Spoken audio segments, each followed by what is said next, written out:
दोस्तों, मैं परवीन खातोला राजगुरु नवोदय क्लासेज में आप सभी का स्वागत करती हूँ। तो प्यारे साथियों, हमारा टॉपिक चल रहा था नंबर एंड नंबर सिस्टम, यानी संख्या और संख्या पद्धति।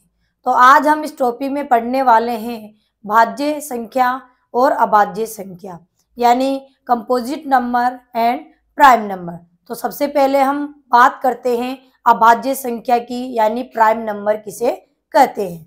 तो अभाज्य संख्या यानी अभाज्य संख्या को हम रूढ़ संख्याएं भी कहते हैं। अंग्रेजी में बोले तो प्राइम नंबर किसे कहते हैं। तो जिन प्राकृत संख्याओं में एक और स्वयं का ही भाग जाता है, किसका? एक और स्वयं का ही भाग जाता है, उन्हें अभाज्य संख्या कहते हैं। ठीक है, यहाँ प्राकृत क्यों लिखा है? क्योंकि प्राकृत संख्या हमने पढ़ी थी कि एक से लेकर अनंत तक चलती है। तो प्राकृत संख्या का ये भाग कह सकते हैं, या प्राकृत संख्या में ही आएंगी अभाज्य संख्या भी हमारी और भाज्य संख्या भी। जैसे हमने सम संख्या पढ़ी थी, विषम संख्या पढ़ी थी, वो भी क्या है? प्राकृत संख्या ही है। ठीक है ना, तो कंफ्यूज आपको बिल्कुल नहीं होना है। ठीक है, तो या दूसरा क्या कह सकते हैं हम कि जिन प्राकृत संख्याओं के केवल दो ही गुणनखंड होते हैं, दो ही गुणनखंड यानी दो ही टुकड़े उनके कर सकते हैं, यानी कोई संख्या आ गई तो उनके दो ही टुकड़े हो, यानी दो गुणनखंड का मतलब क्या होता है कि दो ही संख्याओं का भाग जाए उनमें। ठीक है, गुणनखंड का मतलब ये होता है कि दो ही संख्याओं का उनमें भाग जाए, गुणनखंड का मतलब यही होता है। ठीक है, तो जिन प्राकृत संख्याओं के केवल दो ही गुणनखंड होते हैं, उन्हें हम क्या कहते हैं? अभाज्य संख्या कहते हैं। ठीक है, जैसे 2 है, 3 है, 5 है, 7 है, 11 है, डॉट डॉट और आगे भी चलेगी। ठीक है, अब यहाँ नोट लगाकर मैंने एक बात लिखी है, सबसे इंपॉर्टेंट बात है कि एक न तो अभाज्य संख्या है और न ही भाज्य संख्या है। यानी जब भाज्य और अभाज्य की बात आ जाए तो एक संख्या तो होगी, प्राकृत संख्या तो है, लेकिन ये न तो भाज्य में गिनी जाएगी और न ही ये किस में गिनी जाएगी? अभाज्य में गिनी जाएगी, दोनों में ही ये नहीं गिनी जाएगी। ठीक है, तो यहाँ तक आपको समझ में आया अभाज्य संख्या किसे कहते हैं? तो जिन प्राकृत संख्याओं में एक और स्वयं का ही भाग जाता हो, उन्हें अभाज्य संख्या कहते हैं। अब एक तो होगा नहीं, तो दो, एक के बाद आते हैं दो।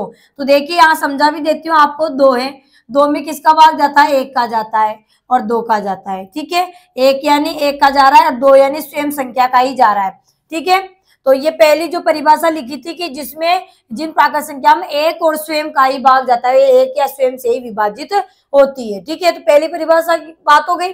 दूसरी क्या लिखी कि जिन प्राकृत संख्याओं केवल दो ही गुणनखंड होते हैं, यहाँ एक दो ही है, यानी दो का ही भाग जा रहा है, एक का और दो का। ठीक है, दो ही गुणनखंड है, दो टुकड़ों में इनको हम बांट सकते हैं। ठीक है, तो ये क्या हो गई? हमारी अभाज्य संख्या। जैसे मैंने लिखा था 3, तो 3 में किसका भाग जाता है? एक का जाता है और 3 का, इसके अलावा किसी संख्या का नहीं जाता, यानी एक और स्वयं का ही जा रहा है। यू कहे कि इसके केवल दो ही गुणनखंड है। ठीक है, तो अभी ये क्या हो जाएगा हमारे? क्या हो जाएगा हमारे? ये अभाज्य संख्या हो जाएगी 3।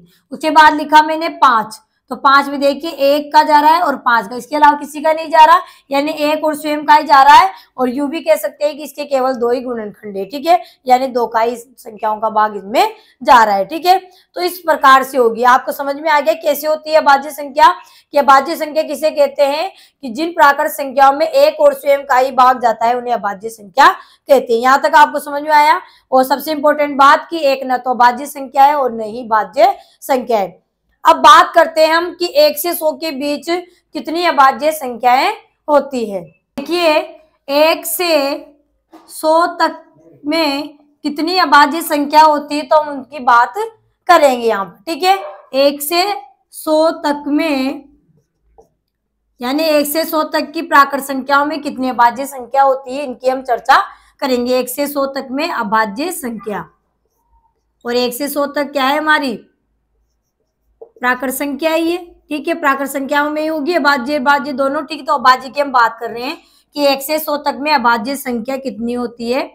तो सबसे पहले अभाज्य संख्या देखो, संख्या 1 से शुरू होगी, 1 से 100 तक बतानी, तो 1 तो होगी नहीं, तो 2 से शुरू करेंगे, 2 होगी हमारी। ठीक है, 2 के बाद में 3, फिर 5, 7, फिर 11, फिर 13, 17, 19, 23, 29, 31, 37, 41, 43, 47, 53, 59, 61, 67, 71, 73, 79, 83, 89 और 97 ये होती है। ठीक है, 1 से 100 तक में कहें या प्रथम 100 प्राकृत संख्याओं में भाज्य संख्याओं की बात करें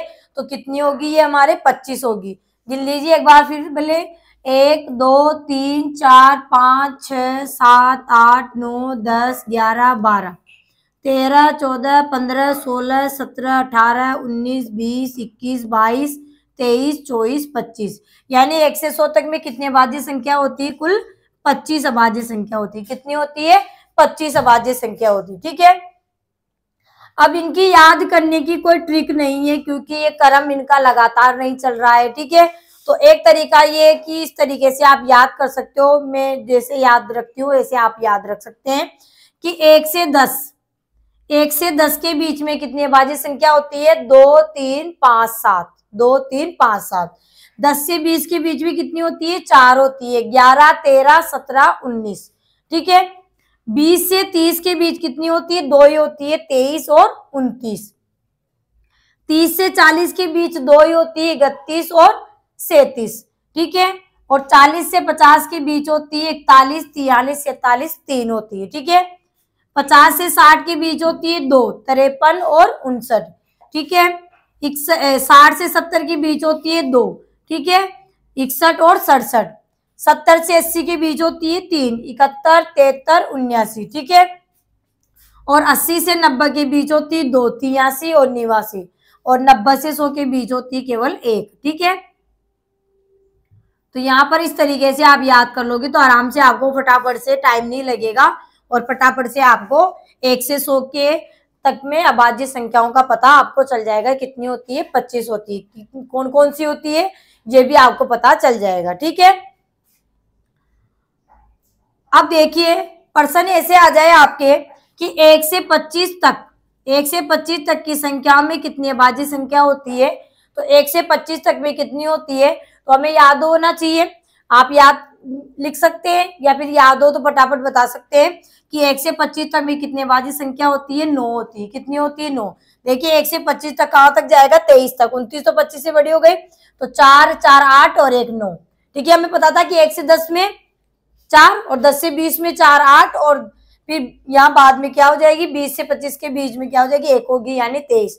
ठीक है, तो कितनी हो गई, 9। 1 से 25 तक आपसे पूछ लिया जाए कि 1 से 25 तक में कितनी अभाज्य संख्या होती है तो कितनी होगी, 9 होगी। ठीक है, 1 से 50 तक आ जाए कि 1 से 50 तक में कितनी अभाज्य संख्या होती है, 1 से 50 तक में। तो 1 से 50 तक कितनी होगी, तो कितनी हो जाएगी हमारी, 15 हो जाएगी। कितनी हो जाएगी, 15। तो 1 से 50 तक कहाँ है हमारे, यहाँ तक है, 47 तक। ठीक है, तो यहाँ तक तो हो गई थी 9 10 11 12 13 14 15। ठीक है, 1 से 50 तक पूछ ले कि 1 से 50 तक कितनी अभाज्य संख्या होती है तो कितनी होती है, 15 होती है। ठीक है, 1 से 75 तक पूछ ले कि 1 से 75 तक में कितनी अभाज्य संख्या होती है तो कितनी होती है हमारे, 21। कितनी होती है, 21। ठीक है, 1 से 50 तक हम पता चला 15 और यहाँ पर 75 तक बोला। 1 से 75 तक में तो 75 तक यहाँ 73 तक आएगी, 79 75 से बड़ी हो गई ना, यहाँ तक गिन लेना है। तो यहाँ तक हमारे 50 तक में 15 हो गई थी, तो 16 17 18 19 20 21। कितनी हो गई, 21।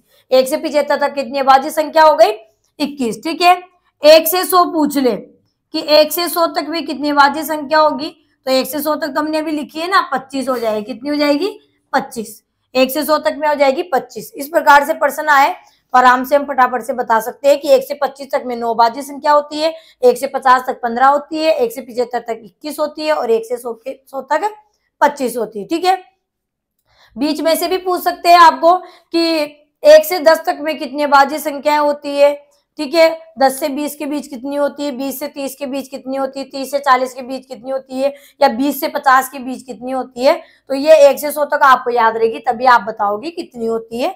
ठीक है, समझ में आया यहाँ तक आपको। अब हम बात करते हैं, यहाँ तक आपको समझ में आ गया। अब बात करते हैं हम कि भाज्य संख्या किसे कहते हैं, यानी कंपोजिट नंबर किसे कहते हैं?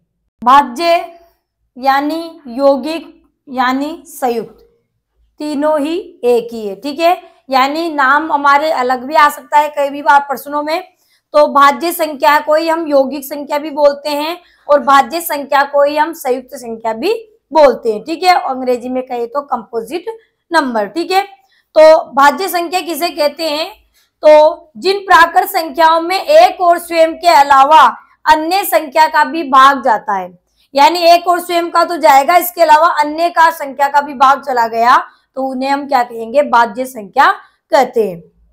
या यूं कह सकते हैं कि जिन प्राकृत संख्याओं के 2 से ज्यादा गुणनखंड हो। कितने गुणनखंड हो? 2 से ज्यादा हो।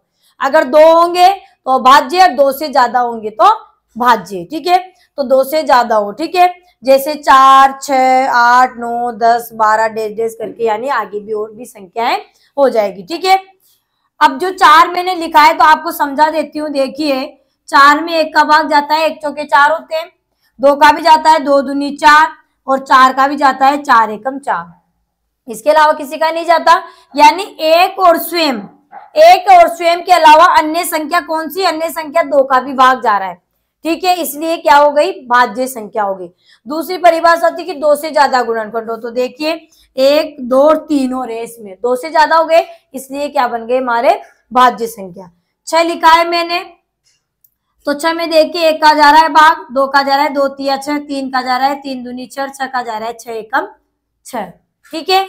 यानी एक और स्वयं के अलावा अन्य संख्या यानी 2 का और 3 का भी जा रहा है, ठीक है। दूसरी परिभाषा कि 2 से ज्यादा गुणनखंड है, तो 1, 2, 3, 4 गुणनखंड है इसमें, ठीक है। इसलिए क्या हो गई? ये भाज्य संख्या। तो दोनों में समझ में आ गया, आपको कंफ्यूजन दूर हो गया कि एक और स्वयं का ही भाग जाएगा तो अभाज्य संख्या, और एक और स्वयं के अलावा अन्य संख्या, यानी एक और स्वयं के अलावा एक और संख्या का चला जाए ना, बोले आपको आगे मत देखना है, एक का ही दिख जाए आपको, एक और स्वयं के अलावा अन्य एक का चला जाए, तो वो क्या बन जाती है? भाज्य संख्या बन जाती है, ठीक है। समझ में आ गया आपको यहां तक? तो यहां समझ में आ गया कि यह संख्या हमारी 4, 6, 8, 9, 10 इस तरीके से 12 आगे भी होगी, ठीक है। अब बात कर ली जाए कि सबसे छोटी भाज्य संख्या, सबसे छोटी भाज्य संख्या की बात कर ली जाए तो सबसे छोटी भाज्य संख्या क्या होगी? हमारी 4 होगी। क्या होगी? सबसे छोटी भाज्य संख्या क्या होगी? हमारे 4 होगी, ठीक है। 4 से लिखा है, यहीं से इनकी शुरुआत होगी, 4 के आगे और बढ़ती हुई चलेगी, ठीक है। अभाज्य की भी हम बात कर लेते हैं। अभाज्य हमने पढ़ लिया, तो सबसे छोटी अभाज्य संख्या की अगर हम बात करें कि सबसे छोटी अभाज्य संख्या क्या होगी, तो वो होगी हमारी 2। 2 से शुरू होती है, 2, 3, 5 इस तरह चलती है, तो 2 होगी। एक को तो गिनना ही नहीं है जब भाज्य की बात आए, क्योंकि एक न तो भाज्य होती नहीं अभाज्य होती, ठीक है। तो सबसे छोटी अभाज्य संख्या 2 और सबसे छोटी भाज्य संख्या 4। सबसे इंपॉर्टेंट बात है इसकी, नोट लगाकर मैं लिख रही हूं, आप भी नोट लगा के लिख सकते हैं कि दो एकमात्र ऐसी अभाज्य संख्या है जो सम संख्या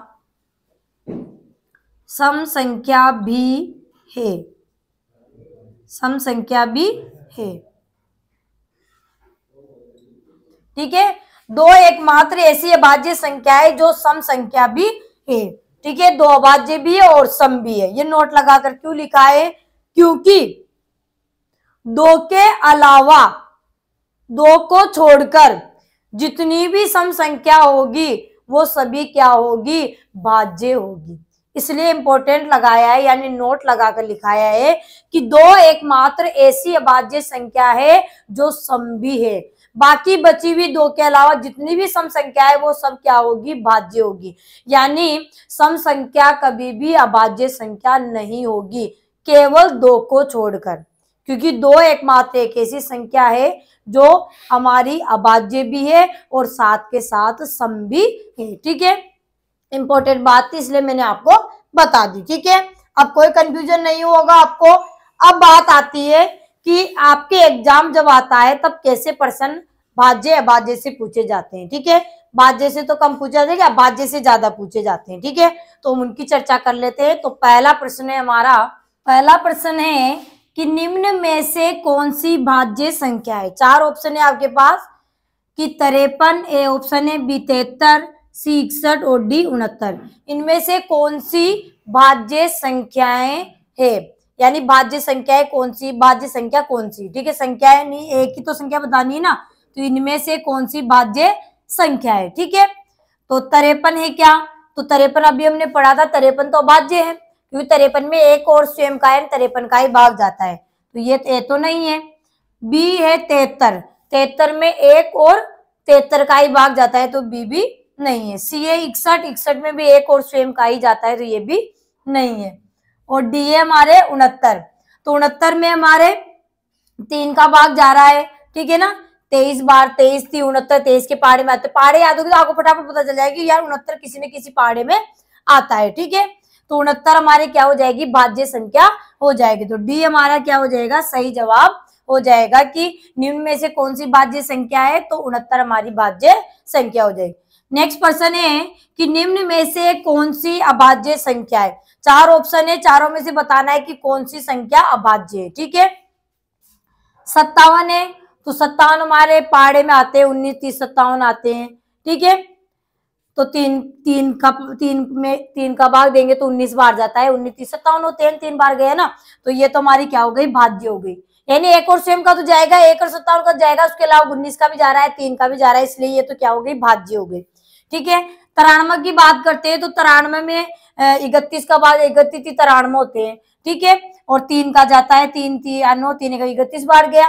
ठीक है, और 93 का भी जा रहा है, 1 का भी जा रहा है। ठीक है, आगे आता है ऑप्शन सी, निवासी। तो निवासी क्या होगी, हमारी अभाज्य संख्या होगी, क्योंकि निवासी में एक और स्वयं का ही भाग जाता है। ठीक है, 91 को देखते हैं, तो 91 में 13 के पहाड़े में आते हैं, 13 7 91 होते हैं, और 7 का भी जाता है, 7 का कितनी बार जाएगा, 13 बार। तो 13 7 91, तो 7 को 13 से गुना करते 91।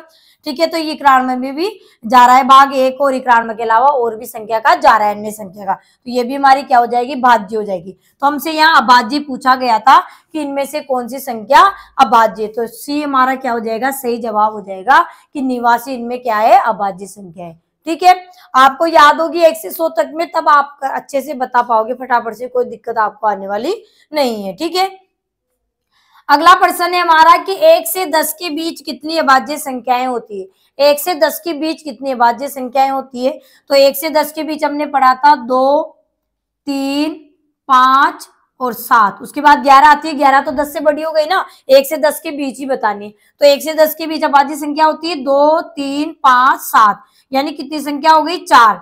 कितनी संख्या होती है, 4। तो यहाँ ऑप्शन ए था 2, 4, 3 या 5, तो कितनी होती है, 4।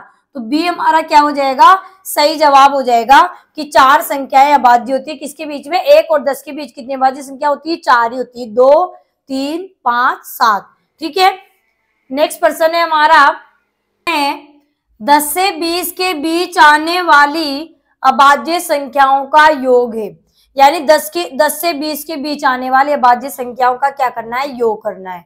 ठीक है, उनको जोड़ना है। ठीक है, तो सबसे पहले तो हम लिख लेते हैं कि 10 से 20 के बीच कितनी अभाज्य संख्या आती है। तो 10 से 20 के बीच आती है हमारी 11, फिर आती है 13, फिर आती है 17 और फिर आती है 19। ठीक है, यही आती है, 4 ही आती है 10 से 20 के बीच, 4 ही अभाज्य संख्या आती है, 11, 13, 17, 19, और उनका क्या करना है, हमें योग निकालना है। क्या निकालना है, योग याद करना है। तो योग का मतलब है जोड़ना है, तो जोड़ देंगे इनको। तो जोड़ेंगे, इकाई इकाई के अंक को जोड़ेंगे। पहले तो 9 और 7 16, 16 और 3 19, 19 और 1 20, 20 के 0 हासिल के 2। ठीक है, 1 और 1 2 और 1 3 और 1 4 हासिल के 2 हो गए 6, यानी कितना हो गया, 60। कितना हो गया, 60। यानी 10 से 20 के बीच आने वाली अभाज्य संख्याओं का योग कितना आ गया, हमारे 60 आ गया। ठीक है, तो ए हमारा क्या हो जाएगा, सही जवाब हो जाएगा। अगर आपको अभाज्य संख्या पता है तब सही होगा, अगर आपने गलती से कोई दूसरी संख्या लिख दी तो फिर आपका आंसर और भी हो सकता है। ठीक है, तो आपको याद रखनी है। ठीक है, तो 10 से 20 के बीच आने वाले अभाज्य संख्याओं का योग क्या हो जाएगा, 60 हो जाएगा। ठीक है, अगला प्रश्न है हमारा कि प्रथम 10 अभाज्य संख्याओं के गुणनफल में इकाई के स्थान का अंक होगा। प्रथम 10 अभाज्य संख्या लिखनी है और उसका गुणनफल करना है, यानी गुणा करना है और बताना है कि इकाई के स्थान पर कौन सा अंक आएगा। ठीक है, तो प्रथम 10 अभाज्य संख्या होती है हमारी 2, गुणा करना है तो गुणा का निशान लगाते चलेंगे, 2 गुणा में 3 गुणा में 5 गुणा में 7 फिर गुणा में 11 फिर गुणा में 13 गुणा में 17 गुणा में 19 गुणा में 23 और गुणा में 29। हो गई 10, 1 2 3 4 5 6 7 8 9 10 हो गई 10 अभाज्य संख्या हो गई हमारी। प्रथम 10 लिख दी, प्रथम यानी शुरू कहां से होती है 2 से, तो प्रथम 10 अभाज्य संख्या हो गई 2 3 5 7 11 13 17 19 23 29। ठीक है, उनके गुणनफल में इकाई का स्थान है, यानी इनको गुणा करना है तो इतनी लंबी संख्या गुणा करेंगे तो काफी समय लग जाएगा। तो आसान तरीका है इसमें कि अभाज्य संख्या में 2 आपको ऐसी संख्या ढूंढनी है जिनका गुणा आपके 0 मिल जाए। इस तरीके से अगर मिल जाता है तो आसान हो जाता है। क्यों हो जाता है? क्योंकि फिर किसी भी संख्या को अगर हम 0 से गुणा करते हैं ना तो इकाई का अंक हमेशा क्या आएगा 0, यानी आगे तो कुछ भी आ जाए लेकिन जब इकाई में अगर 0 मिल गया तो इकाई को किसी भी संख्या से गुणा करेंगे तो फिर 0 ही आएगा। ठीक है, तो यहाँ पर हमें 2 और 5 दिख रहे थे आराम से। ठीक है, तो 2 और 5 का जब गुणा करते हैं तो 2 और 5 का गुणा आता है हमारे 10 आता है। अब 10 में इकाई का अंक हमारे 0 आ गया। अब 0 को 3 से गुणा करेंगे तो भी इकाई में 0 आएगा, आगे तो बढ़ती जाएगी, जैसे 30 हो जाएगा तो आगे 3 हो गया। फिर 7 से करेंगे तो यही क्या आ जाएगा, 7 से गुणा करेंगे तो भी इकाई में तो 0 ही आएगा। फिर 7 फिर 0 आ गया तो फिर 11 से करेंगे तो भी हमारा 0 आएगा, 13 से करेंगे तो भी 0 आएगा, यानी चलता जाएगा तो 0 ही इकाई का। आगे तो संख्या बढ़ती जाएगी हमारे, लेकिन क्या होगा पीछे हमारी इकाई में जब इकाई इधर से देखते हैं हम तो इकाई हमारी क्या हो जाएगा 0 ही आएगा। तो इकाई से पूछा है हमारा पूरा गुणनफल, हमसे पूछा ही नहीं कि जब प्रथम 10 अभाज्य संख्याओं का गुणनफल करेंगे तो इकाई में क्या आएगा, तो हमें पता चल गया। अगर ऐसे नहीं पता चल रहा है तो आप देखिए आगे से आप गुणा करोगे तो देखिए 2 को 3 से गुणा किया तो 2 तिया 6 आ गया। ठीक है, अब 6 को फिर किससे गुणा करेंगे 5 से, तो 6 को 5 से गुणा किया तो 6 पंजे 30 और 30 में इकाई का अंक क्या आ गया 0 आ गया। ठीक है, अब 30 को फिर 7 से गुणा करेंगे तो कितने आ जाएंगे हमारे 210, तो इकाई में क्या आ जाएंगे हमारे 0, यानी इकाई में 7 को 0 से गुणा किया 0 7 21। तो इधर तो संख्या आगे 2.5 सैकड़ा 1000 10,000 की संख्या अलग होती जाएगी लेकिन इकाई पे तो हमेशा 0 आएगी, क्योंकि किसी भी संख्या को जब हम 0 से गुणा करते हैं तो गुणनफल 0 ही आता है, इसलिए हम क्या आएगा इकाई में 0 आएगा। तो यहाँ पर आप डायरेक्ट लिख सकते हैं कि प्रथम 10 अभाज्य संख्याओं में गुणनफल में इकाई का अंक क्या आएगा 0 ही आएगा। अगर इस तरीके से नहीं आए, मान लो 10 वाली नहीं आए तो कोई दिक्कत नहीं है, तो फिर आपको क्या करेंगे इनकी इकाई संख्याओं को ही गुणा करना है, यानी इसका इकाई ले लेंगे, इसका इकाई सबका इकाई लेकर गुणा कर देंगे और जो उसकी इकाई में आएगा वही उनका गुणनफल हो जाएगा। जैसे आपको समझा भी देती हूँ, जैसे मान लो आपके 53 आ गया और एक 59 आ गया, एक 53 आ गया एक 59 आ गया। अब इनके गुणनफल में इकाई का अंक आपसे पूछा गया है तो आपको पूरी संख्या गुणा करने की जरूरत नहीं है, यानी आप 9 और 3 को यानी दोनों की इकाई अंक को गुणा करोगे तो 3 और 9 का गुणनफल कितना होगा 3 नाम 27, कितना हो जाएगा 3 नाम 27 9 3 27, तो 27 में इकाई का अंक 7 है तो यहाँ पर इकाई पे क्या आएगा इकाई का अंक क्या हो जाएगा इकाई में 7 ही आएगा। ठीक है, तो इस तरीके से कितनी बड़ी संख्या आ जाए ना, कितनी भी 4 अंकों की आ जाए 5 अंकों की आ जाए तो आपको गुणा करने की जरूरत नहीं। जब इकाई का अंक पूछे तो सभी के इकाई अंकों को गुणा कर लीजिए और गुणा करने पर उनमें जो इकाई का अंक आएगा वही उन संख्याओं के गुणनफल का इकाई का अंक आएगा। ठीक है, तो इस तरीके से करते हैं। तो यहाँ हमें पता चल गया कि यहाँ पर करते हैं में 0 आ रहा है तो हम समझ गए कि जब 0 को किसी भी संख्या से गुणा किया जाता है तो 0 ही आता है, तो इकाई का अंक क्या आएगा 0 ही आएगा। ठीक है, तो डी हमारा क्या हो जाएगा सही जवाब हो जाएगा, डी हमारा क्या हो जाएगा सही जवाब हो जाएगा। अगला प्रश्न है हमारा कि प्रथम 5 यौगिक संख्याओं का योग होगा।